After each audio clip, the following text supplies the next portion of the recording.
नमस्कार, आप देख रहे हैं द न्यूज, आपके साथ मैं सृष्टि मिश्रा। बिहार में क्या राजनीति गरमाई हुई है, क्योंकि लगातार जेडीयू में घमासान दिखाई दे रहा है। जेडीयू में कुछ ठीक नहीं है, ये तो तय है, क्योंकि लगातार जिस तरीके से जेडीयू संसदीय बोर्ड के अध्यक्ष उपेंद्र कुशवाहा लगातार कहीं ना कहीं तनातनी करते दिखाई दे रहे हैं। किससे? सीएम नीतीश कुमार से। तो क्या ये समझा जाए कि जेडीयू में सही बात है? ये जो जानकारी सामने आ रही है कि कुछ ठीक नहीं है, नीतीश कुमार की राजनीति अभी अपने चरम सीमा पर है। कहीं ना कहीं वो पार्टी में जो अंतरकलह है उसको सुलझाने के बावजूद अलग तरीके से राजनीति करते हुए दिखाई दे रहे हैं। आपको बता दें कि इस बार भी ऐसा देखने को मिला है, जहां ये बातें सामने आ रही है कि बिहार में जगदेव जयंती के मौके के दौरान पार्टी के ही सदस्य अलग अलग कहीं ना कहीं मौके का आयोजन करना चाहते हैं। इस बात पर भी गर्माहट दिखाई दे रही है।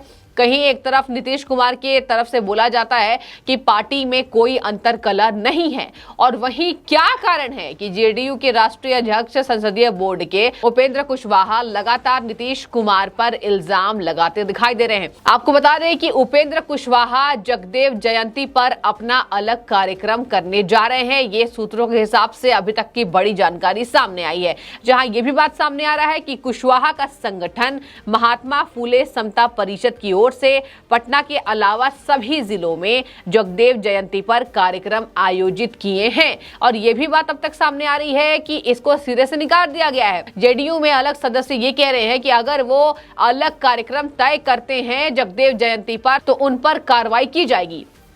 तो क्या यहां पर नेताओं में ही आपसी संबंध ठीक नहीं है? बिहार में अगर नेताओं में इस तरीके से अंतरकलह जेडीयू के अंदर है, तो क्या हम ये माने कि महागठबंधन जो है वो कमजोर पड़ती हुई दिखाई दे रही है? महागठबंधन में दरारें आ रही हैं, इस बात से नीतीश कुमार वाकिफ हैं ठीक भली भांति से। तो जब ठीक तरीके से नीतीश कुमार समझ रहे हैं कि गठबंधन में दरार आ रही है, उसको वो ठीक करने के बजाय मीडिया से हटते हुए दिखाई देते हैं और बोलते हैं जेडीयू में सब कुछ ठीक चल रहा है। अगर जेडीयू में अंतरकलह हो रही है तो उसको सुलझाना चाहिए। ये एक पार्टी की बात नहीं है, हर पार्टी में अंतरकलह होती रहती है, चाहे हम कांग्रेस की बात करें, भारतीय जनता पार्टी की बात करें। लेकिन आपको बता दें कि यह भी बात सामने आई है कि उपेंद्र कुशवाहा लगातार मसले को सुलझाने के बावजूद नीतीश कुमार के खिलाफ खड़े हो गए हैं, कि नीतीश कुमार कहीं ना कहीं पार्टी को मजबूती देने के बजाय उसको कमजोर कर रहे हैं। उसका एक ही कारण है, नीतीश कुमार की राजनीति शायद से अब नीतीश कुमार को उस तरीके से समझ नहीं है। जी हां, लगातार मीडिया में प्रेस कॉन्फ्रेंस करके उपेंद्र कुशवाहा अपनी नाराजगी जता चुके हैं। आज ये पहला दौर नहीं है जब कार्यक्रम वो अलग करने जा रहे हैं, और ये भी बात सामने आ रही है कि अगर उपेंद्र कुशवाहा अलग कार्यक्रम करते हैं तो उन पर कार्रवाई की जानी तय है।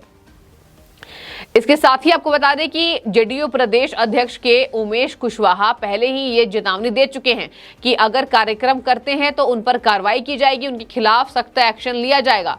कि पार्टी में ही वो कहीं ना कहीं ये संदेश देना चाहते हैं कि पार्टी के लोग एकजुट नहीं है। इस पे एकजुटता के हिसाब से बड़ी सेंध पड़ने वाली है। ये डेंट उपेंद्र कुशवाहा ने दे दिया है। आर पार के मूड में पार्टियां दिखाई दे रही है जेडीयू महागठबंधन में।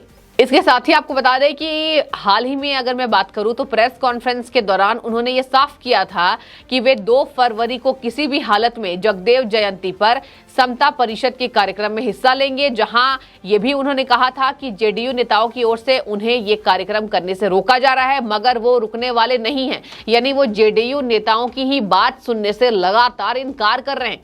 इसका मतलब ये है कि वो एक अलग पार्टी की ओर चल रहे हैं और जेडीयू में कहीं ना कहीं उनकी स्वीकार्यता दर्ज नहीं की जा रही है। यही कारण है कि लगातार ये घमासान छिड़ी हुई है। इसके साथ ही आपको बता दें कि उपेंद्र कुशवाहा ने अपने तरीके से क्लीन चिट देने के लिए क्या कहा है। उन्होंने साफ तौर पर यह जाहिर किया है कि पार्टी के सभी नेताओं का अपना अपना सामाजिक आधार होता है। सभी नेता किसी न किसी सामाजिक संगठन से जुड़े हुए होते हैं और इन्हीं संगठन के जरिए वे अपने राजनीतिक जीवन को मजबूत करते हैं।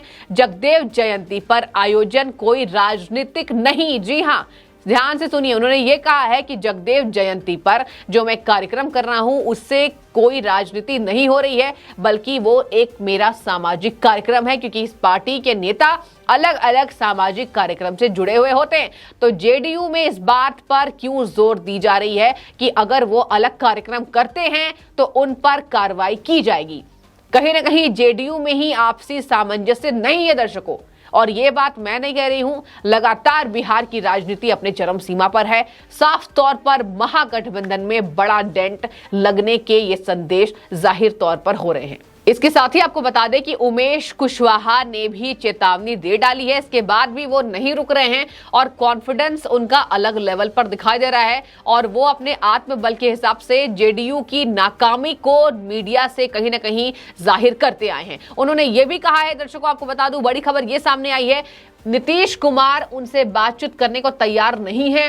नीतीश कुमार लगातार यही कहते हैं कि शायद आप बीजेपी में जाने वाले हैं। साफ तौर पर आपको बता दें कि ये भी बात उन्होंने जाहिर किया है कि जब मैंने ये कहा कि बिहार की राजनीति को चमकाने के लिए, बिहार में अपनी राजनीति को मजबूत करने के लिए नीतीश कुमार को थोड़ी बहुत पार्टी में अलग कहीं ना कहीं संगठन को मजबूती देने के लिए कार्यक्रम करने होंगे, लेकिन इस बात पर नीतीश कुमार नाराज हो गए और उन्होंने ये कहा कि क्या आप बीजेपी ज्वाइन करने वाले हैं, क्योंकि आपकी बोल यही है कि आप शायद से अपनी पार्टी को छोड़ना चाहते हैं। इसके साथ ही आपको बता दें दर्शकों, अभी हाल में प्रेस कॉन्फ्रेंस हुआ था जिसमें उन्होंने ये जाहिर किया था कि मैं जेडीयू छोड़कर नहीं जाना चाहता और ना ही मेरे बीजेपी में जाने के आसार तेज हैं। लेकिन नीतीश कुमार को जब मैं पार्टी की कमजोरी बताता हूं कि जेडीयू कमजोर हो चुकी है, जी हां, उन्होंने ये कहा है कि जेडीयू कमजोर हो चुकी है, तो वो ये कहते हैं, तो वो आपसी मसलों को हल करने के बजाय उन पर इल्जाम लगाते हैं कि शायद उपेंद्र कुशवाहा आप भारतीय जनता पार्टी को ज्वाइन करना चाहते हैं, तो आप स्वच्छंद हैं, आप आराम से भारतीय जनता पार्टी का दामन थाम सकते हैं, आप फ्री हैं।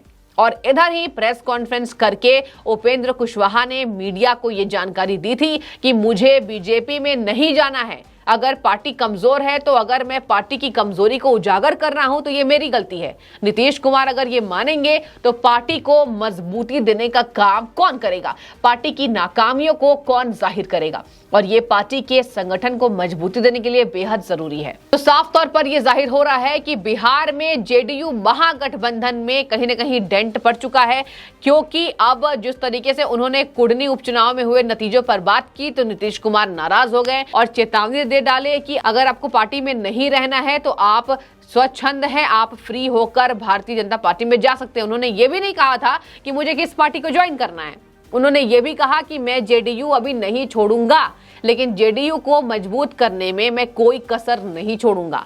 तो लगातार ये दरारें पड़ चुकी है जिसका फायदा कहीं ना कहीं बिहार में विपक्ष उठाने वाला है।